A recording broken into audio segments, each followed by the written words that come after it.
प्रिय विद्यार्थियों, आज हम हिंदी व्याकरण में शब्द विचार का अध्ययन करेंगे। आइए उदाहरण के माध्यम से शब्द विचार को समझने का प्रयास करते हैं। निम्नलिखित उदाहरणों को ध्यानपूर्वक समझिए। अ, जल, नमक, हाथी। ये आपकी पुस्तक में हाथ लिखा है, इसको हाथी कर लीजिए। ठीक, हम इतना जानते हैं कि जब हम शब्द निर्माण करते हैं तो एक वर्ण या अनेक वर्णों के सहयोग से बने सार्थक एवं स्वतंत्र ध्वनि समूह को शब्द कहते हैं। ठीक, जैसे हम उदाहरण लेते हैं जल, ज धन अ धन ल धन अ। ये एक वर्ण से मिलकर नहीं बना, ये अनेक वर्णों से मिलकर बना है। सार्थक एवं स्वतंत्र ध्वनि समूह को शब्द कहते हैं। सार्थक मतलब इसका अर्थ निकलता है, जैसे ही जल बना, वर्णों को मिलाकर हमने किस शब्द का निर्माण किया? जल का। जल बोलते ही, जल लिखते ही आपको समझ में आता है जो पानी हम पीते हैं या जो नदी में पानी बहता है, कहीं भी पानी दिखाई देगा आप उसे जल कहेंगे। ठीक, तो एक तो वो स्वतंत्र ध्वनि का समूह और सार्थक अर्थ देने वाले को हम शब्द कहेंगे। एक या अनेक वर्णों के सहयोग से बने सार्थक एवं स्वतंत्र ध्वनि समूह को शब्द कहते हैं।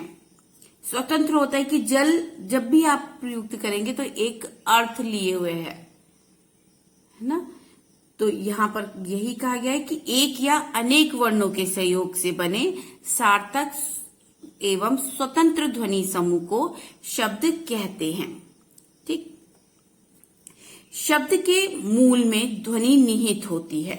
शब्द का मूल मतलब कि किस प्रकार से बना है ये, इसमें ध्वनियों की वर्णों का उच्चारण, वर्ण भाषा की सबसे छोटी इकाई है। ठीक है, तो उसे ध्वनि भी कहा जाता है। ठीक, वर्ण को ध्वनि भी कहा जाता है। तो वही है, शब्द के मूल में ध्वनि निहित है, परंतु प्रत्येक ध्वनि स्वतंत्र ध्वनि का अर्थ नहीं होता। जब कोई ध्वनि या ध्वनि समूह अर्थ प्रकट करता है तभी उसका महत्व होता है। अब यहाँ पर आप कोई भी ध्वनि समूह ले लें, न, ट, म, नटम। तो ये नटम जो बना, ये तो कोई शब्द ही नहीं हुआ जब इसका कोई अर्थ नहीं निकल रहा। कोई मतलब किसी भी ध्वनि समूह को आपने मिला दिया और आपने कहा शब्द बन गया, लेकिन वो शब्द अर्थ देने वाला होना चाहिए। यहाँ कहने का तात्पर्य है कि किसी भी शब्द को मिला दिया और कह दिए, किसी भी वर्णों को मिला दिया और कह दिए शब्द बन गया, लेकिन उस शब्द का जब तक कोई अर्थ नहीं होता वो शब्द बेकार है। जब कोई ध्वनि या ध्वनि समूह अर्थ प्रकट करता है तभी उसका महत्व होता है। अतः भाषा में सार्थक शब्दों का ही महत्व है। जो हम भाषा पढ़ते हैं उसमें सिर्फ सार्थक शब्दों को ही महत्व दिया गया है।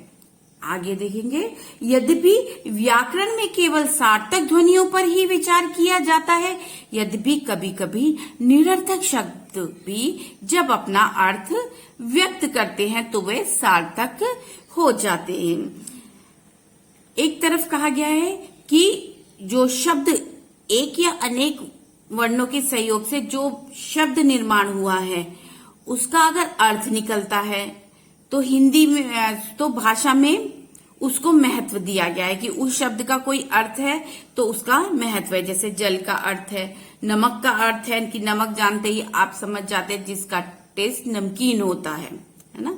उस वस्तु को ही तो नमक कहते हैं कि नमक एक अलग अर्थ लिए हुए। हाथी है, हाथी देखते ही किसी भी चूहे को देखकर तो नहीं कहेंगे हाथी है। हाथी का मतलब आपके एक विचार, मतलब एक वो है कि हाथी खूब बड़ा मोटा हाथी, जैसे जो हाथी होता है। ठीक है, तो आप उसको जानते, तो कहते कोई अर्थ लिए हुए होता है तो वो भाषा में उसको महत्व दिया जाता है। यद्यपि कभी कभी ऐसा होता है कि जो निरर्थक शब्द होते हैं, जिनका कोई अर्थ नहीं होता, वो भी जब वाक्य में प्रयुक्त होते हैं तो वो भी अर्थ देने लगते हैं।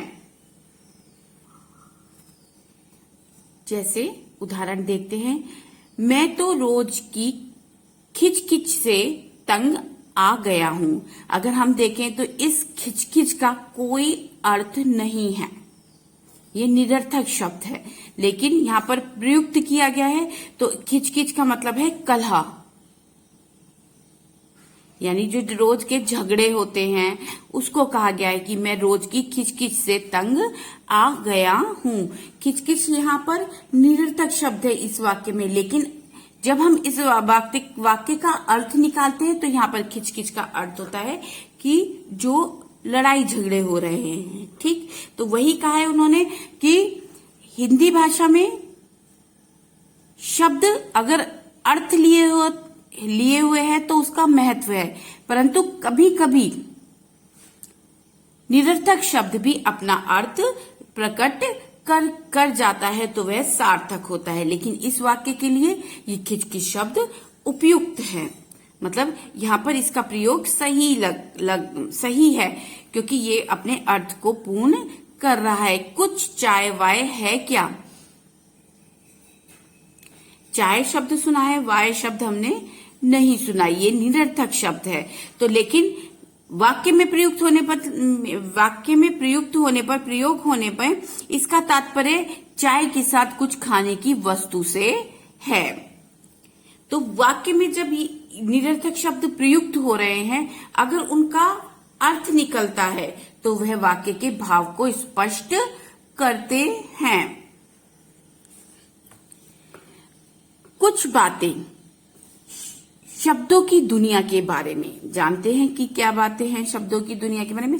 शब्द एक या एक से अधिक वर्णों से बनते हैं।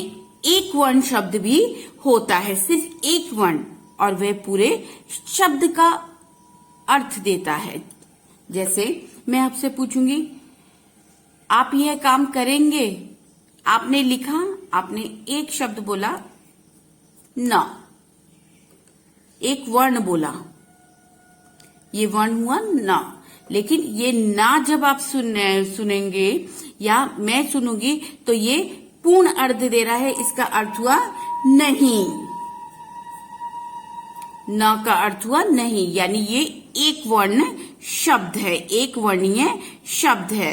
तो आन में एकाधिक वर्ण है।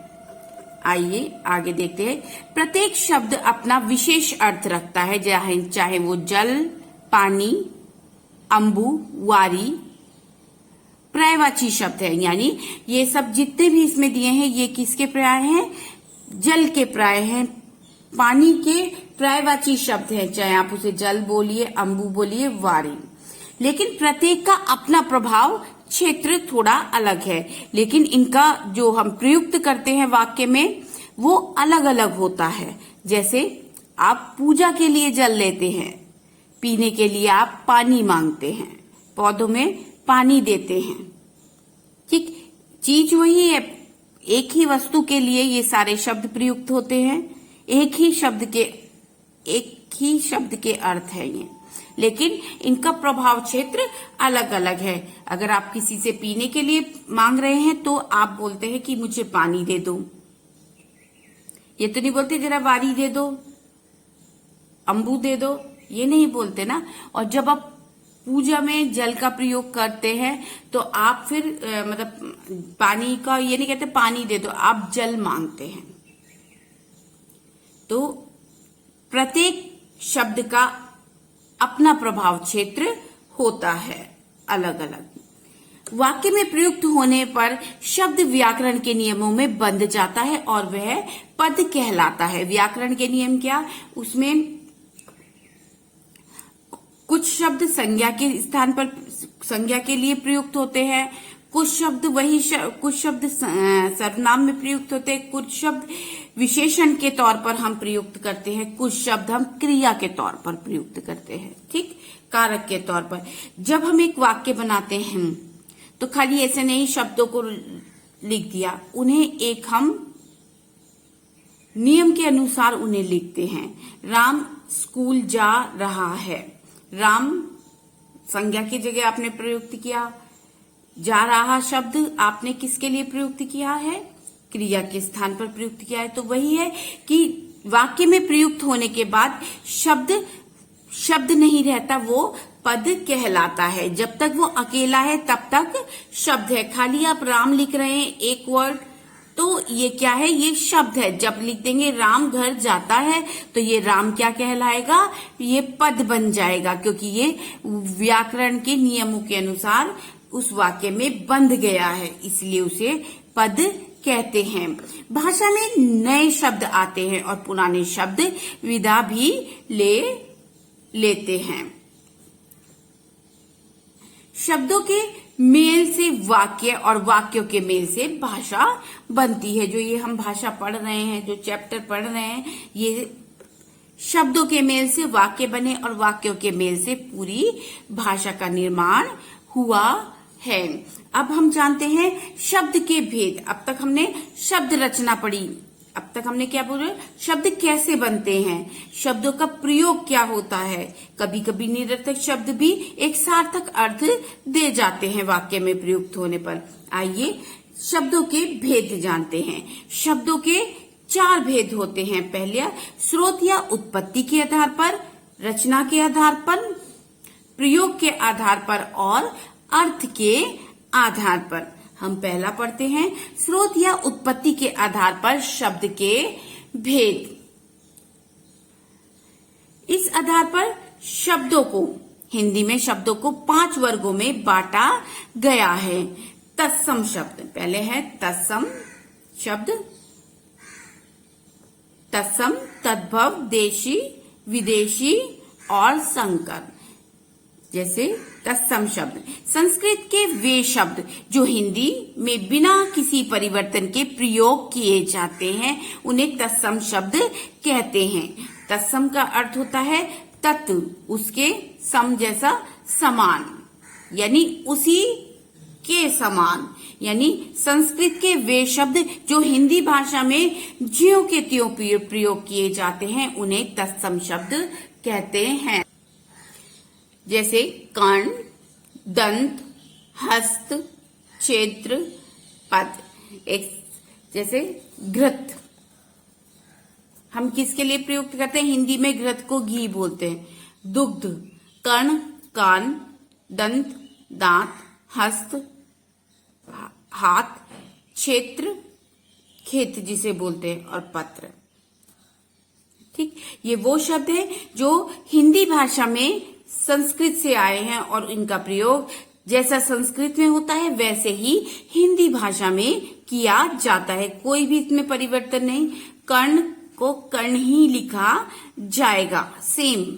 ठीक, तद्भव शब्द, संस्कृत के शब्द जब घिसते घिसते या अन्य भाषाओं और बोली के प्रभाव से अपना रूप बदल लेते हैं तो वे तद्भव शब्द कहलाते हैं। यानी संस्कृत के शब्द जब घिसते घिसते इन्होंने अन्य भाषाओं और बोलियों से मिलकर या उनके प्रभाव में आकर अपने रूप को परिवर्तित कर लिया तो ये तद्भव शब्द बन गए। यानी संस्कृत के वो शब्द जो किसी बदलाव से, किसी भी बदलाव या कह दीजिए सरल बनाने के लिए उसे उनके रूप में परिवर्तित कर दिया और फिर उसे हिंदी भाषा में प्रयोग किया, वे तद्भव शब्द है। यानी जो परिवर्तन के साथ आए, जो संस्कृत से परिवर्तन के साथ हिंदी भाषा में प्रयुक्त किए जाते हैं जो शब्द, उन्हें तद्भव शब्द कहते हैं। जैसे हस्त क्या बन गया, हाथ। दंत क्या बन गया, दांत। क्षेत्र क्या बन गया, खेत। और दुग्ध क्या बन गया, दूध। यानी संस्कृत के शब्द हिंदी भाषा में, संस्कृत के वे शब्द जो हिंदी भाषा में परिवर्तन के साथ आए, यानी अपना रूप बदलकर हिंदी भाषा में प्रयोग किए जाने लगे, उन्हें हम तद्भव शब्द कहते हैं। जैसे आइए उदाहरण देखते हैं, सर्प, सांप, सप्त, सात, बानर, बंदर, पत्र, पत्ता, श्वेत, सफेद, वार्ता, बात, ग्राम, गांव, वर्ष, वरस, मयूर, मोर, बगुला, बाकुल, बगुला, काक, कोआ, नव, नौ। बाकी और उदाहरण दिए हैं, जिन्हें आप अध्ययन करेंगे। देशज शब्द, देशज शब्द जैसे इसके अर्थ से ही, इसके शब्द से स्पष्ट होता है देशज यानी देश के। मानक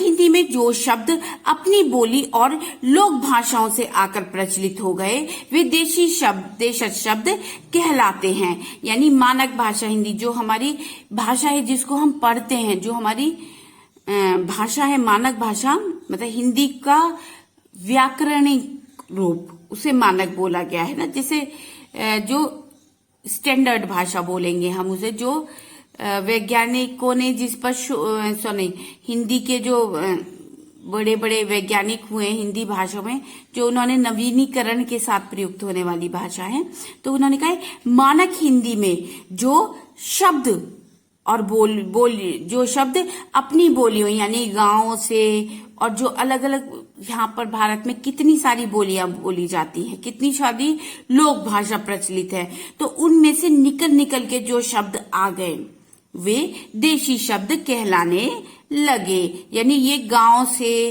और बोलियों से निकलकर आए हैं ये शब्द, जो गांव में बोले जाते हैं, यानी अपने ही देश के छोटे छोटे गांव से निकले हुए कुछ शब्द की वो गांव के लोग वहां से दूसरी जगह आके रहने लगे और वो अपनी भाषा बोलते थे, तो उनसे कुछ शब्द और लोगों ने सीखे, वो बोलने लगे और धीरे धीरे वो भाषा में आते चले गए, हिंदी भाषा में। ठीक है, तो वो शब्द जो बोलियों, भारत की बोलियों और लोक भाषाओं से आकर हिंदी भाषा में मिल गए वे देशज शब्द कहलाते हैं। जैसे खाट, खटोला, लोटा, लुटिया, भोंपू, जूता, पगड़ी, खिचड़ी, ठुमरी, टट्टू, झोला, झोली, पतीला, तेंदुआ, कटोरा, अंटा, ठेठ, कबड्डी, डिबिया, डब्बा, रोटी, पिल्ला आदि, ये सब देशज शब्द की शैली में है, जो हमारे देश की बोलियों और लोक भाषाओं से प्रचलित होकर हिंदी भाषा में आए हैं। ठीक, ये लोक भाषा और बोलियों से निकलकर आए हुए शब्द हैं जो हिंदी की मानक भाषा में जुड़ गए हैं। देशज शब्द, भारत में लंबे समय तक विदेशियों ने शासन किया। शासन के कारण उनकी भाषा का प्रचार और भारतीय भाषाओं पर उनकी भाषा का प्रभाव भी खूब पड़ा। यह स्वाभाविक सी क्रिया है। जब कोई व्यक्ति किसी के संपर्क में आता है तो एक दूसरे की भाषाएं भी निकट आती हैं। एक दूसरे की भाषा, जब आप किसी के, आपका कोई मित्र है वो बंगाली बोलता है तो आप उसके साथ खेलते हैं, पढ़ते हैं, अगर वो आप उससे उसकी भाषा के कुछ शब्द जैसे वो बोलता है तो आपके दिमाग में आ जाते हैं और फिर आप भी उनका उच्चारण करने लगते हैं। उसी प्रकार की संपर्क में आने से हम एक दूसरे की भाषाओं को सीखते हैं, उनके शब्दों को सीखते हैं। इसके चलते हिंदी में अरबी, फारसी, तुर्की, अंग्रेजी, पुर्तगाली आदि शब्द भी आ गए और आज हिंदी में धड़ल्ले से प्रयोग किए जाते हैं। ये विदेशी शब्द हैं जिन्हें आगत स्वर भी कहते हैं। आगत मतलब आए हुए। तो ये सब क्या है, ये दूसरी, जैसे हमारे देश पे अंग्रेजों का राज्य रहा, अन्य देशों के लोग हमारे देश में आए तो उन सभी की भाषाओं के शब्द हिंदी भाषा में प्रयुक्त किए जाने लगे। जैसे अंग्रेजी शब्द court, college, collar, fees, ticket, team, motor, car, telephone, radio, taxi, station, जो हम रोजमर्रा की चीजों के लिए हम प्रयुक्त करते हैं। जैसे इंडिया, मशीन, पेंसिल, पेन, ये अंग्रेजी भाषा से आए हुए शब्द हैं। अरबी और फारसी से शादी, शिकार, गरीब, नमक, फरमाइश, फायदा, फजूल, ये सब फारसी भाषा से आए हुए हैं। तुर्की और पुर्तगाली शब्द तोप, तंबाकू, तौलिया, कुली, अचार, चाकू, कैंची, गलीचा, गोदाम, बाल्टी, फीता, पलटन, ये शब्द ऐसे शब्द हैं ये जो विदेशी भाषा से आए हैं और हम रोज इनका प्रयोग करते हैं। ये क्या कहलाते हैं? विदेशी शब्द कहलाते हैं।